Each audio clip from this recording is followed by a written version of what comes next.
Sir has told you the basic idea about the experiment setup. Now I'll tell you how the apparatus looks like. Okay. Now this is your source. This is basically strontium 90. Okay, you have to be very careful while handling this. That's why it is covered with lead. Fine. Now, and this is your sodium 22. Okay. Now, this is the spectroscope. So you can see that there are three holes where you can put in your source, and then the GM counter and also the hole probe. Fine. Now we can count, like in the sense we are using the GM counter in order to count the radiation. Fine. So this is the GM counter you are going to use. Fine. This is connected to a device over here. Okay, so basically using this you can set the timings of how long you are going to measure it. So basically we tell the students to do it for 60 seconds or 100 seconds. Fine, so I'll just show you how to do it once I set this up. Now, I'll tell you about this. So this is the coil. Okay, now you are going to supply current to the coil using this power supply. Okay, this is how you are going to be changing the magnetic field. Okay, and you have to be careful where you are supplying the positive and the negative, because in the spectroscope your R is fixed, right? Like the direction of the beta particle will be fixed. So you have to make sure that the beta particle, which is either going to be positive, beta plus or beta minus, goes in this particular curve. Alright, so you have to make sure like how you are passing the current. Okay, now this is your laminated iron core, okay, which you will be using. Okay.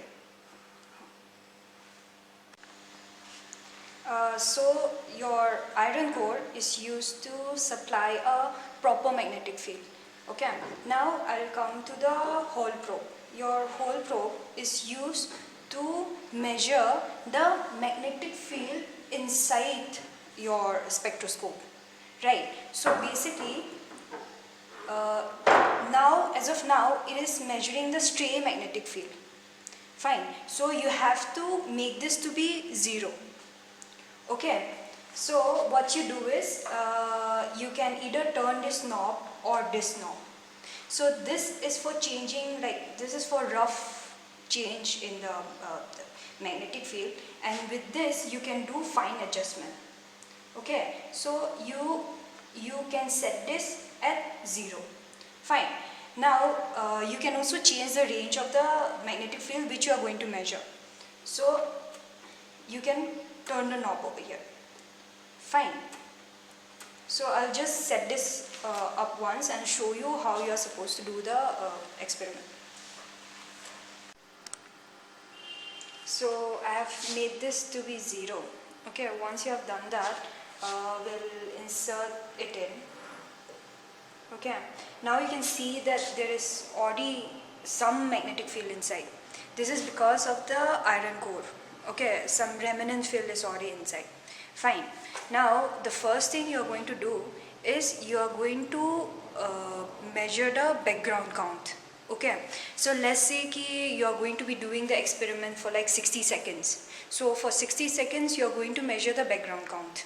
Okay, so it depends on how, like let's say you are going to measure the decay of the sodium for 100 seconds. Then you are going to measure the background count for 100 seconds. Alright, so so now I have set it for 60 seconds. For 60 seconds you can just start taking the measurement.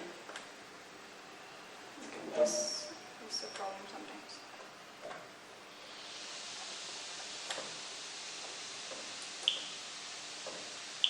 So it's already measuring. So you have to wait for 60 seconds. Once 60 seconds is done, you can stop the measurement. Okay. So once you finish taking the background count, then you can start taking the reading of your radioactive source. Okay, so I have taken sodium 22 as of now. So uh, uh, what you do is you take it out of the cover and then put it in.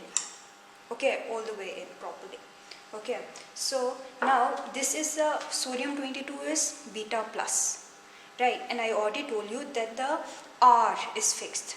Okay, so so you have to make sure that the positive, you are supplying the positive here, because when you are supplying positive here, the direction of the current will be this, and your magnetic field will be up, right? So that comes into play. Okay, so for a particular magnetic field, you'll measure your count here. Okay, so once 60 seconds is done, you have to change your magnetic field again, right? So I'll just stop this as of now. So in order to do that, what you do is you change your let me just stop this properly. So in order to change your magnetic field, what you do is you change the current, right? So in order to do that, you'll be changing it here. So I have just randomly changed it. As you can see that when you're changing the current, you'll be changing the magnetic field. So for different values of magnetic field, you'll take the reading. Alright, so once sodium 22 is done, you can do it for strontium. Can you just pause that?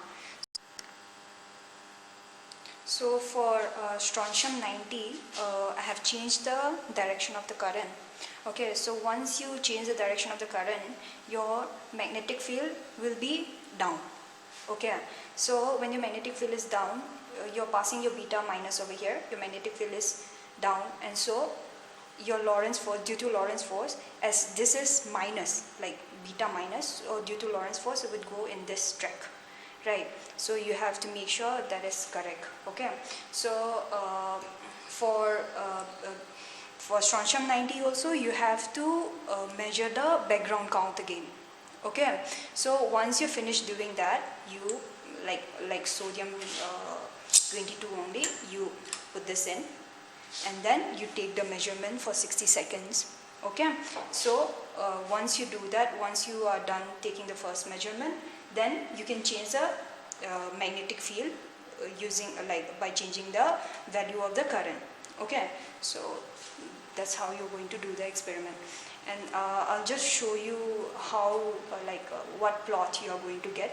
Okay, after this, your EK versus N omega plot will look something like this. Fine. Now from this graph, what you're going to find is you're going to find your E peak, where it would be somewhere over here. Okay, so I'll just show you how your other plot will look like. So this is basically how your beta spectrum is supposed to look like.